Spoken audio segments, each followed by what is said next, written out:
அனைவருக்கும் வணக்கம். கன்னிராசிக்காரர்களுக்கு 9/9/2023 முதல் காத்திருக்கும் அதிர்ச்சியாக எந்தெந்த விஷயங்கள் அமைகின்றன, அதே சமயம் நன்மை தரக்கூடிய கிரகநிலைகளின் அமைப்பு காரணமாக எந்தெந்த விஷயங்கள் அமைகிறது என்பதை சற்று விரிவாக பார்க்கலாம் வாங்க.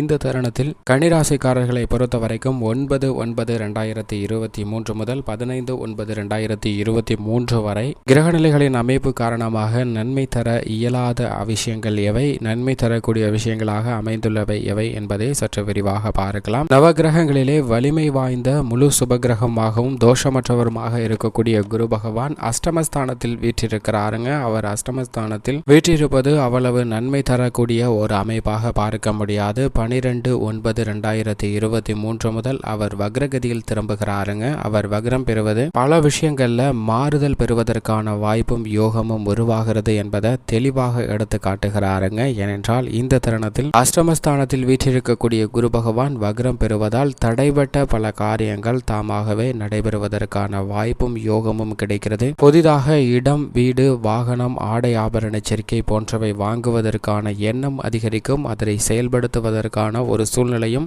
சாத்தியக்கூறுகளும் தசாபதிகள் சாதகமாக இருந்தால் கிடைப்பதற்கான வாய்ப்பும் யோகமும் உண்டு. உங்களுக்கு கிடைக்கக்கூடிய தகவல்கள் நல்ல பல இனிமையான செய்தியை கொடுக்கக்கூடிய தகவல்களாக அமையும். பொருளாதார பற்றாக்குறை ரீதியான விஷயங்கள்ல நல்லதொரு மாறுதல் கிடைக்கும். இந்த தருணத்தில் திருமணம் உள்ளிட்ட பல்வேறு விதமான இனிமையான விழாக்களை மிக சிறப்பாக நடத்தி முடிப்பதற்கான வாய்ப்பும் யோகமும் கிடைக்கிறது. கூட்டு தொழில் புரிபவர், தனி தொழில் புரிபவர் என அனைவருக்குமே நல்ல பலன்கள் கிடைக்க இருக்குங்க. இப்படி நல்ல பலன்கள் வக்ரம் பெறக்கூடிய குருவின் அமைப்பு காரணமாக கிடைத்தாலும் அவர் முழு சுப கிரகமாக இருக்கிறார். பொதுவாக அவர் வக்ரகதியில் திரும்புவது அவ்வளவு சாதகமான அமைப்பாக பார்க்க முடியாது. ஆனால் அஷ்டமஸ்தானத்தில் திரும்புவதால் கன்னிராசிக்காரர்களுக்கு நிச்சயம் பல நன்மை உண்டு. இருந்தாலும் அவர் அஷ்டமத்தில் தான் வீற்றிருக்கிறார் என்பதை மறந்துவிட வேண்டாம். ஏனென்றால் அஷ்டமத்தில் வீற்றிருப்பதால் சில நன்மைகள் கிடைப்பதற்கான வாய்ப்பு கிடைத்தாலும் மற்ற கிரகநிலைகளின் அமைப்பு காரணமாக அவை தடைபடுவதற்கான வாய்ப்பும் சூழ்நிலையும் உருவாகிறது. ஏனென்றால் பஞ்சமஸ்தானத்தில் சனி வீற்றிருக்கிறார். ஆனால் அவரும் அஷ்டமத்தில் சஞ்சரிக்கிறாருங்க.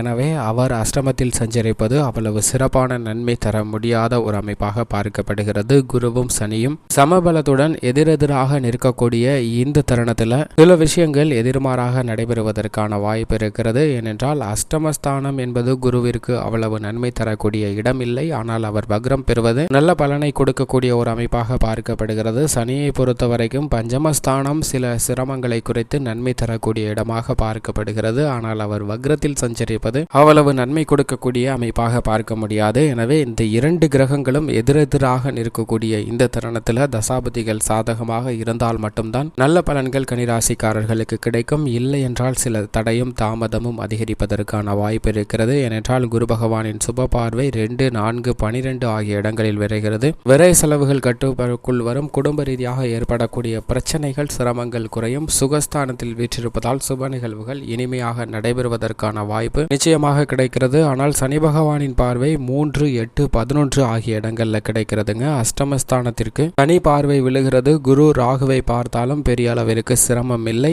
இந்த தருணத்தில் லாபஸ்தானத்தில் சனி பார்வை விழுவதால் லாபத்தை தக்க வைத்துக் கொள்வதற்காக மிக கடினமான போராட்டங்களை எதிர்கொள்ள வேண்டிய ஒரு சூழ்நிலை நிச்சயமாக கன்னிராசிக்காரர்களுக்கு ஏற்படுது. அது மட்டுமல்லாது சகாயஸ்தானத்தில் சனி பகவானுடைய பார்வை விழுவதால் காரிய வெற்றி பெறுவதற்கு எந்த காரியத்தை கையில் எடுத்தாலும் மிக சிறிய விஷயமாக இருந்தாலும் அதில் சில அலைச்சல்களை சந்தித்து பிறகுதான் வெற்றி பெறுவதற்கான வாய்ப்பு உருவாகிறது என்பதை தெளிவாகவும் துல்லியமாகவும் உறுதிப்படுத்துகிறாருங்க. எனவே இந்த தருணத்தில் கன்னிராசிக்காரர்கள் சற்று விழிப்புணர்வுடன் இருக்க வேண்டும். ஏனென்றால் மிக வலிமை வாய்ந்த செவ்வாயும் ஜென்ம ராசியில் சஞ்சரிக்கிறார். 6, 7, 10 ஆகிய இடங்களை பார்க்கிறாருங்க. அவருடைய அமைப்பும் நல்ல பலனை கொடுக்கக்கூடிய ஒரு அமைப்பாக பார்க்க முடியாது. பூமிக்காரராக இருக்கக்கூடிய செவ்வாய் ஜென்ம ராசியில் அமர்ந்திருப்பது அலைச்சலும் சிரமமும் சற்று அதிகரிப்பதற்கான வாய்ப்பை உருவாக்குகிறது. ரூணரோக சத்ருஸ்தானம், சப்தமஸ்தானம் மற்றும் ஜீவனஸ்தானத்தை பார்ப்பதால் இந்த இடங்கள்ல சில பாதிப்புகளை சந்திப்பதற்கான வாய்ப்பும் கடன் அதிகரிப்பதற்கான ஒரு சூழ்நிலையும் உருவாகிறது. எனவே கன்னிராசிக்காரர்கள்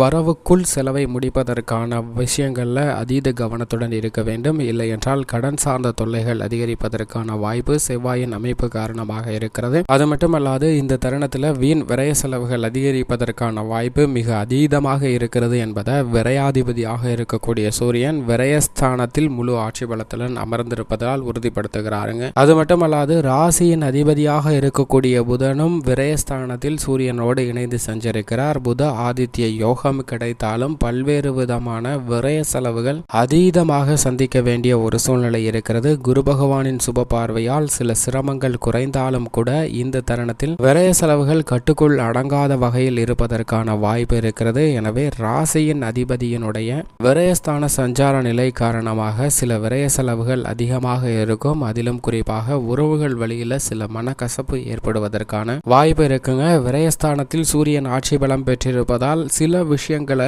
எளிதில் முடிக்க முடியாமல் அலைச்சலை சந்திக்க வேண்டிய ஒரு சூழ்நிலை இருக்கிறது என்பதை அவர் உறுதிப்படுத்துகிறார். அரசாங்க சலுகைகள் மானியம் கிடைப்பதில் காலதாமதம் ஏற்படுவதற்கான வாய்ப்பு இருக்கிறது. எதை செய்தாலும் ஒரு முறைக்கு இருமுறை யோசித்து செய்ய வேண்டிய ஒரு தருணமாக பார்க்கப்படுகிறது. பணிபுரியக்கூடிய இடத்துல கேட்கக்கூடிய சலுகைகளும் சற்று காலதாமதம் ஏற்படலாங்க. ஏனென்றால் சுக்கிரன் லாபஸ்தானத்தில் சஞ்சரித்தாலும் அவரும் வக்ரகதியில் சஞ்சரிக்கிறார். சுக்கிரன் லாபத்தில் அமர்ந்திருப்பது நல்ல பலன் கொடுக்கக்கூடிய ஒரு அமைப்பாக பார்க்கப்பட்டாலும் அவர் வக்ரகதியில் இந்த வாரம் முழுவதும் சஞ்சரிப்பதால் கலைத்துறை அரசியல் துறை ரீதியான பணிகளில் சற்று எதிர்பாராத சிரமம் என்பது இருப்பதற்கான வாய்ப்பு இருக்கிறது. நல்லபடியாக ஒரு சுமூகமான சூழ்நிலையை மாற்றிக்கொள்ள வேண்டும் என்றால் அதீத கவனத்துடனும் விழிப்புணர்வுடனும் நடந்து கொள்ள வேண்டிய ஒரு தருணமாக தான் அமைகிறது என்பதை தெளிவாகவும் துல்லியமாகவும் கன்னிராசிக்காரர்களுக்கு சுக்கிரன் உறுதிப்படுத்துகிறாருங்க. வாய்ப்புகள் கிடைப்பதில் பொருளாதார ரீதியாக முன்னேற்றம் பெறுவதில் எந்த விதமான தடையும் இல்லை. ஆனால் கடினமாக உழைக்க வேண்டிய ஒரு தருணமாகவும் சிறு விஷயங்களை கூட அடைச்சல் நிறைந்து முடிக்க வேண்டிய ஒரு தருணமாகவும் அமைகிறது என்பதை உறுதிப்படுத்துகிறாருங்க. பொருளாதார ரீதியாக ஏற்படக்கூடிய சில சிரமங்கள் சுக்கிரனின் அமைப்பு காரணமாக நிச்சயமாக கன்னிராசிக்காரர்களுக்கு குறைவதற்கான வாய்ப்பும் யோகமும் இருக்கிறது. சந்திரனின் அமைப்பை பொறுத்த வரைக்கும் இந்த வாரம் முழுவதும் நல்ல பலன்களை நிறைந்து கொடுக்கக்கூடிய ஒரு அமைப்பில் சஞ்சரிக்கிறார். கன்னிராசிக்காரர்களை பொறுத்த வரைக்கும் சந்திரனின் அமைப்பு காரணமாக எந்த விதமான சிரமமும் இல்லை. நீங்கள் நினைத்த காரியங்களை சிறப்பாக சிரித்து கொண்டே முடிப்பதற்கான வாய்ப்பை சந்திரன் அநேக தருணங்கள்ல உங்களுக்கு உருவாக்கி கொடுக்கிறாருங்க. இது நல்ல வரவேற்கத்தக்க ஒரு அமைப்பாக பார்க்கப்படுகிறது. மேலும் நிழல் கிரகங்களாக இருக்கக்கூடிய ராகு கேதுவின் அமைப்பு அவ்வளவு நன்மை தரக்கூடிய அமைப்பாக பார்க்க முடியாது. மோட்சக்காரராக இருக்கக்கூடிய கேது தனஸ்தானத்தில் அமர்ந்திருக்கிறார், குடும்பஸ்தானத்தில் அமர்ந்திருக்கிறார். எனவே எதிர்காலத்தை பற்றிய ஒரு குழப்பமான அச்சம் ஏற்படுவதற்கான வாய்ப்பு இருக்கிறது. பெண்மணிகள் எதை எடுத்தாலும் சற்று படபடப்பாக சந்திப்பதற்கான ஒரு சூழ்நிலை இருக்கிறது. விழிப்புணர்வுடன் இருங்க. அது மட்டுமல்லாது ராகு அஷ்டமத்தில் அமர்ந்திருக்கிறாருங்க. குரு இந்த தருணத்தில் வக்ரம் பெறுவதால் ராகுவால் சில சிரமங்கள் அதிகரிப்பதற்கான வாய்ப்பு நிச்சயமாக ஏற்படுகிறதுங்க. எனவே கன்னிராசிக்காரர்கள் மிக சிறிய காரியமாக இருந்தாலும் மிக பெரிய காரியமாக இருந்தாலும் ஒரு முறைக்கு இருமுறை யோசித்து செய்யுங்க. மற்றவரின் ஆலோசனையை கேட்டு அதற்கு பிறகு ஒரு விஷயத்துல தீர்க்கமான முடிவெடுங்க.